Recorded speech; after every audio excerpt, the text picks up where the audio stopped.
sa satire, no?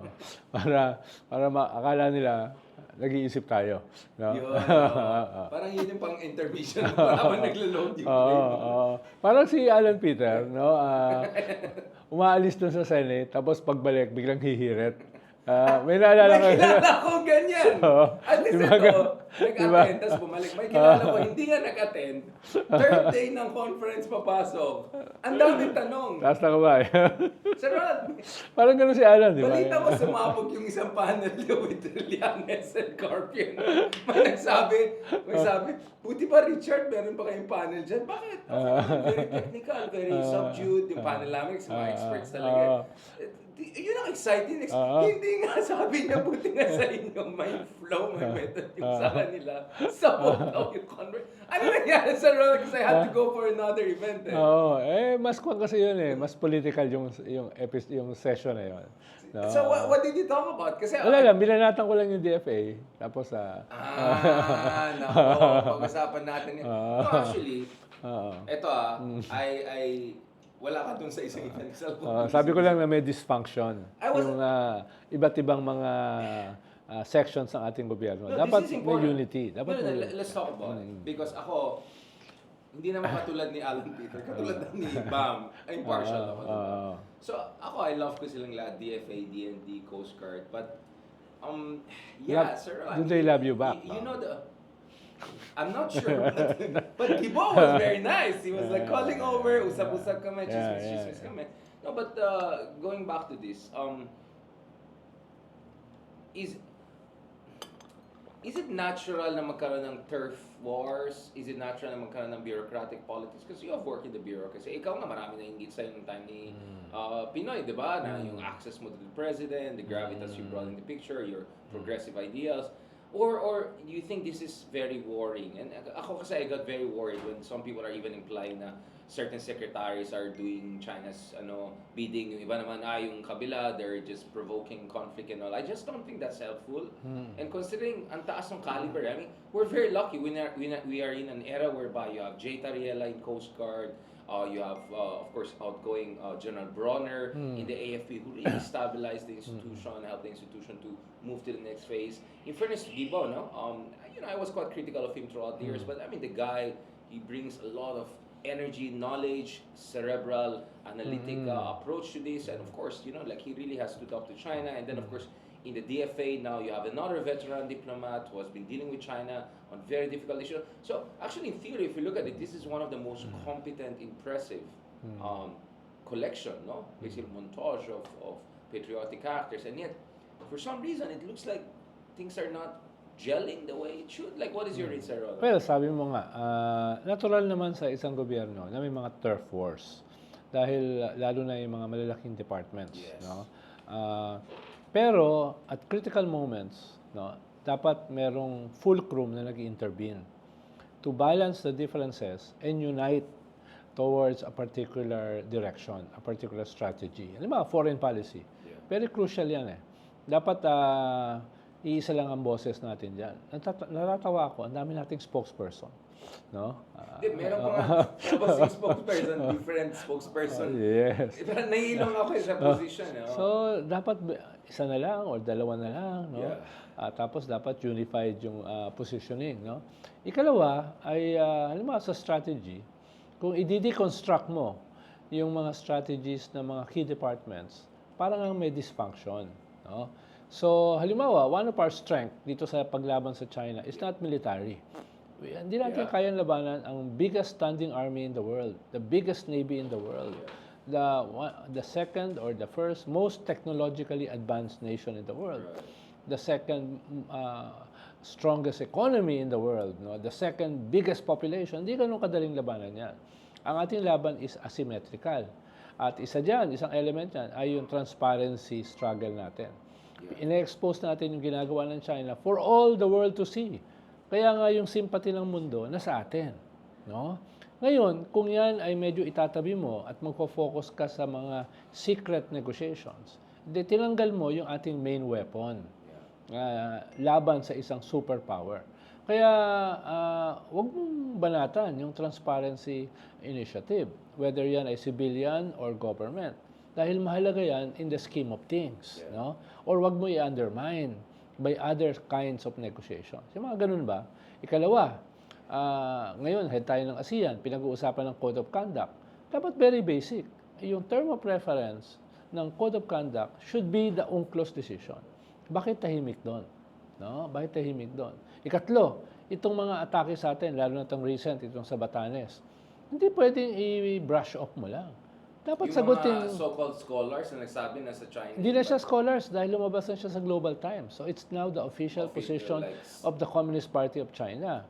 At yung official position ng Communist Party of China is the official position of the Chinese government. No? Because it's a one-party system. Kaya bakit iba-brush off mo lang na, hindi naman gobyerno yan. Global Times na nga eh. No? Pero may pagka-troll yun eh. Sangkwe- Yung Global Times, parang yun yung heckler nila. Yun yung official. Hardline nila yun. Pero yun yung official publication ng Communist Party of China. Kaya nga, Hindi fishing expedition to. doon mo sinusukat ano yung position ng Communist Party. No?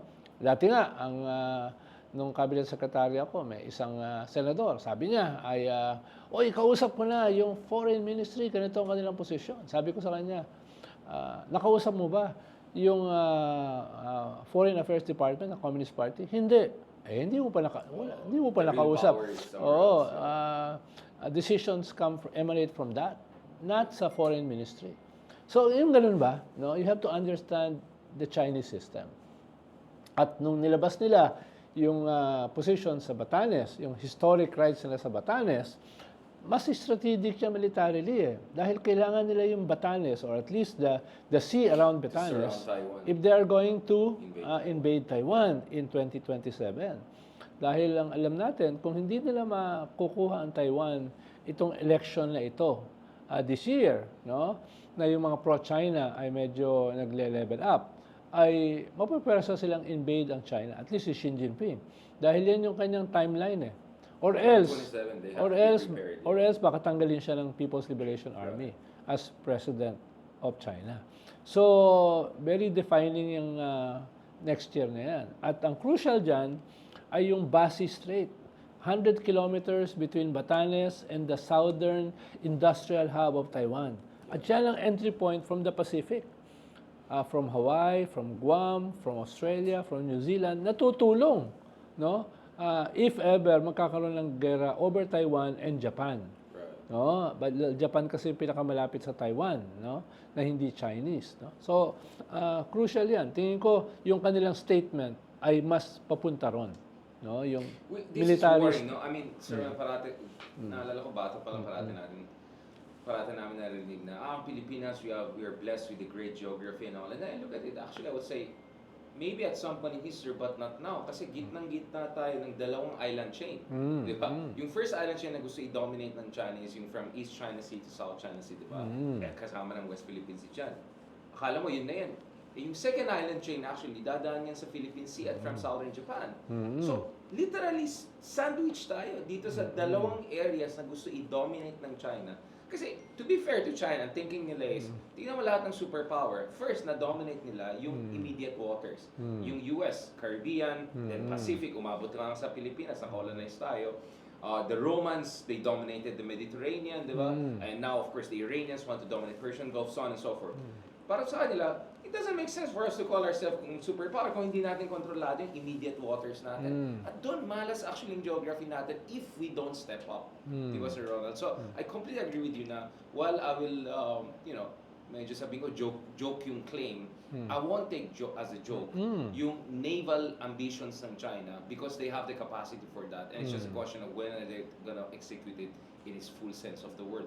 So, what does that mean for us, Sir Ronald? Because patapos na tong Marcos administration. And fairness to President BBM, I would say if there's one area whereby I would give him more than a passing grade, absolutely, is pagdating sa West Philippine Sea issue, he did not turn out like Tatay Digong. He turned out more like his own tatay, Marcos Sr. Because Marcos Sr. was actually very proactive on West Philippine Sea, right? Like on another show, we had Jay Batong Bakal, Dr. Jay Batong Bakal, and he talked about yung time ni Marcos. Kasi alam ko, nagla-load ka pa eh. Like, mabait ka ngayon. Sige lang, mag-saving bills ka. Para naman, Sir Ronald. No, because he was talking about yung efforts ni Marcos na yung mga archipelagic nation, Indonesia, Pacific countries, nag-alay tayo when we were negotiating the UNCLOS. So, in a way, the Philippines was the fulcrum of a united global South Pacific countries front. And that's why yung United Nations Convention of this is very friendly to the interests of smaller post-colonial nations like us. And then, of course, kung titignan mo yung pag-asa, yung facilities yan, babalik yan all the way to Marcos Sr. period. Kaya, before President Marcos took over, I said, he might end up more like his own tatay than Tatay Digong on foreign policy, even though I was, of course, very skeptical on other fronts. And I would say, so far, I'm pretty confident about that prediction or prognosis. Ikaw, Sir Ronald, what do you think about this? Well, una, ang template kasi ng China, historic rights. Yeah. Na yung South China Sea, kaya nga China. Kaya nga may China. Historically, sa kanila yan. Ganun din ang ginamit nila sa Batanes. Ganun din ang ginamit nila sa Palawan. No? Historical rights ito dahil nung unang panahon, amin yan. Kung ganun ang framework mo, kung ganun ang argument mo, it's so stupid na That's where it's a joke. na katawa-tawa, Yeah, no? that's where it's a joke. Dahil kung susundan mo yung logic, no? Ang China is Mongolia, no? Dahil nasakop ng Mongolia ang China for 2-3 centuries, no? At ang large part ng Europe, no? Large part ng Europe ay nasakop din ng Islam. For a while, Spain, no? parts of Italy. Or large part of the world ay Greek dahil nasakop ni Alexander the Great. Kaya medyo stupid yung ganung klaseng historic rights argument. Selective no? kasi yung period ng pipiliin. Yes, pero yun yung kanilang template para to unite their country, yung China. Na from kindergarten, tinuturo na yan. No? Dinidrill na sa Tinuturo na yan. Ito yung ating territory at nawala yan because of foreign devils. No? Foreign devils. Kaya, halimbawa, 100 years of humiliation ang kanilang template. Dahil ginulo tayo ng mga dayuhan. It's now our turn para bawiin yung mga yan. So, ganun ang template nila. No? Dahil nga, very weak sila in terms of international law. Dahil hindi papansinin yan ng international law yung ganyang klaseng historic rights. Hindi yan uubra. So, yun ang kanila. Pero, what they are doing is classic imperialism. No? Talagang balak nilang i-take over ito, especially because these are resource-rich. Kung hindi naman resource-rich ang West Philippine Sea, hindi naman nila papansinin yan Kung hindi naman militarily strategic ang Batanes, hindi naman nila i-claim yan So, this is classic pure imperialism. Gusto nilang i-colonize at sakupin yung mga strategic and rich territories na yan. Na unfortunately, sabi mo nga, it's also a curse. Dahil nga, ang ganda ng ating location, ang ganda ng ating wealth na hindi natin ginagamit, no? Hindi natin pinapakinabangan because of idiots in government, no? So, yun yung natin, na kailangan nating ayusin, no? Very basic. Ba't wala sa curriculum mo yung ating West Philippine Sea? Ba't wala sa curriculum mo yung mga UNCLOS, key historic victories natin? So, habang yung kabila no, ay consolidated. Patriotic education program. Yes. Isang henerasyon na yan Tapos sila, napapasok tayo. Ang daming traitor sa ating bansa dahil wala tayong treason laws. Yung nahuli natin mga spy sa military, hindi natin pwedeng ipakulong dahil walang batas governing espionage ng isang foreign power sa ating bansa. Yung mga ganong weaknesses ba, buti na lang naayos natin yung ating baseline law. Di ba? To supplement yung ating sovereign rights, territorial rights, EEZ rights. No? Yun yung kailangan natin gawin. Pero hindi tayo pwedeng matulog on the job. No? Like some senators, like some politicians. Kailangan, para tayong Lion of Judah. No? Neither slumber or rest. Dapat lahat tayo insomniac. Oo. Dito sa laban ito. Unless bumabait tayo pag medyo nagsisleeping pills tayo. Mamaya padala mo sa akin yung prescription mo sa parang kailangan mo natin para bumait. No, I mean, can we Duterte-proof our foreign policy na just in case we have another Duterte or a senador becomes the next president, na meron para tayong fundamentals na tuloy-tuloy laban? Not in the next generation, not in this generation, perhaps in the next generation. Because ang edge ng China sa atin ay they are an ideological state. Yeah. We have to be ideological, for lack of a better example, like the Scandinavian countries. No, na meron tayong ideology which will last much longer than yung mga leaders. Yeah. No, na regularly napapalitan because of a democratic alternation of power, no? Pero kahit napapalitan, no, the ideology of the state remains, no? Social welfare state, 'di ba? Economy serving social goals, civil liberties, no, etc. Is that what Akbayan stands for? yeah. That kind of Scandinavian Nordic model of social democracy? Well, in a way, no, pero kinakailangan niyang i-adjust sa ating realities, no? Pwedeng yung contours, pwedeng kumuha ka sa ibang mga models. Pero you have to create a Philippine model, no? Philippine model. So dun ko gusto ipasok itong atin to campaign, Sir Ron, because I have some colleagues who are worried na baka this will also give China an excuse to, kasi sila, wala naman talaga silang real civil society in the democratic sense of the word. So, unfortunately, they create GNGOs, yung mga government NGOs. And our worry was yung people's protracted warfare style, yung people's war at sea, gagamitin nila yan. But so far, so good. Can you just tell us bakit mahalaga yung kampanya nyo to get the civil society involved, the youth involved? Yeah. This is part of a generational struggle. Well, una, kailangan nating educate yung mga tao, lalo na wala pa sa ating education system. Yung ating West Philippine Sea, yung ating victory sa UNCLOS, yung aggression ng China in a disruptive manner. No? Dahil hindi pwedeng slow burn. At ang ginagawa ng atin ito ay sa kanilang civilian convoy, pinofocus yung attention ng ating bansa at the very least dito sa struggle na ito, itong asymmetrical warfare na ito with China. Nilalagay mo yung China sa isang damn if you do, damn if you don't position. No? Pag hinaras nila yan, kontrabida sila. Biggest navy in the world, hinaharas mo isang ragtag flotilla of civilians, youth. Pag naman hindi mo hinaras, talo ka rin.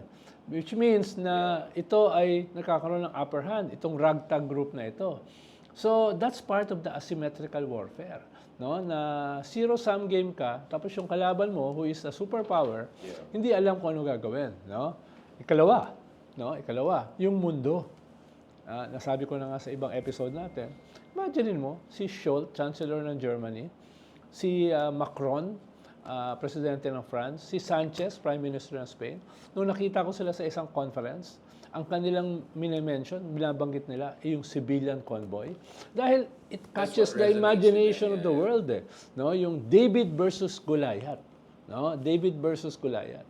Lumalabas ka sa Der Spiegel, lumalabas ka sa Le Monde, no? Lumalabas ka sa Washington Post, no? Na yung ibang mga activities natin hindi napapansin. Bakit napapansin ito? It's a David versus Goliath engagement. No? So, yung ganun ba, you have to strategize well. Pero dapat ito ay ginagawa ng whole of nation approach. Halimbawa, Zamboanga City, naglabas ng resolution na yung July 12 will be West Philippine Sea Day. Ginawa rin ng Cebu, no? West Philippine Sea Day. Sumunod yung province of Cebu. Sumunod yung Antipolo, yung Bulacan province. This week, yung Quezon City, no? Etc. Dapat unahan mo na. Yung buong gobyerno na, i-declare na July 12 as West Philippine Sea Day. No? At trivia lang, yung West Philippine Sea ay resolution ng Akbayan sa Congress, no, noong 2014, no? Kaya siya si Congressman Walden renaming to West Philippine Sea. Hindi namin inasahan na ma-approve, pero na-approve, and the rest is history.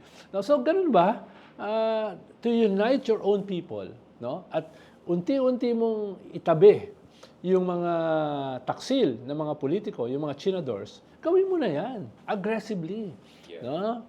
Dahil yung kalaban mo who is an ideological state, nagawa na yan long before. Naghahabol ka lang.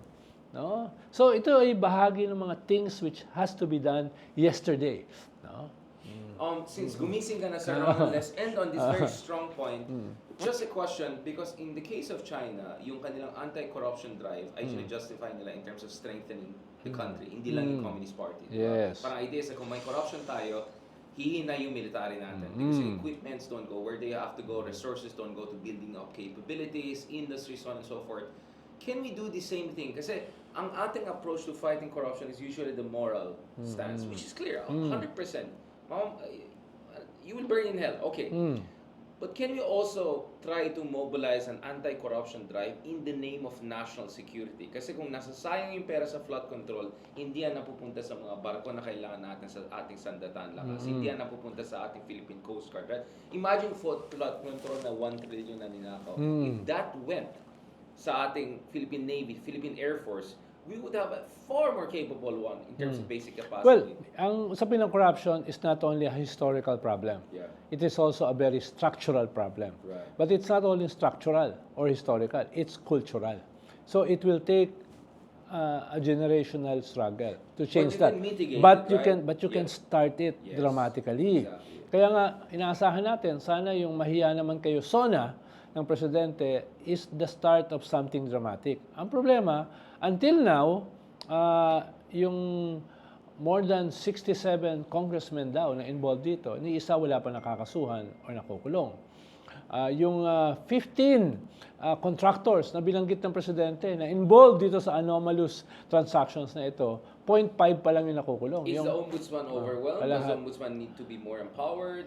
How is that? probably all of the above. Pero ang very decisive dito is political will. Yeah. No, political will na gawin 'yan. Kaya nagiging crucial yung 2028. No, dahil kailangan mo ng mga a core of leaders, politicians na talagang walang pakialam kung hindi matapos yung ganyang klase ng corruption or at least dramatically mabawasan 'yan. Kaya 2028 will be a decisive year against corruption. Dahil we cannot have more of the same. No, dahil ang kino-confront natin at this point is no less than a choice between damnation or salvation. Now, hopefully, 2028 will be the start of our salvation. Maraming salamat.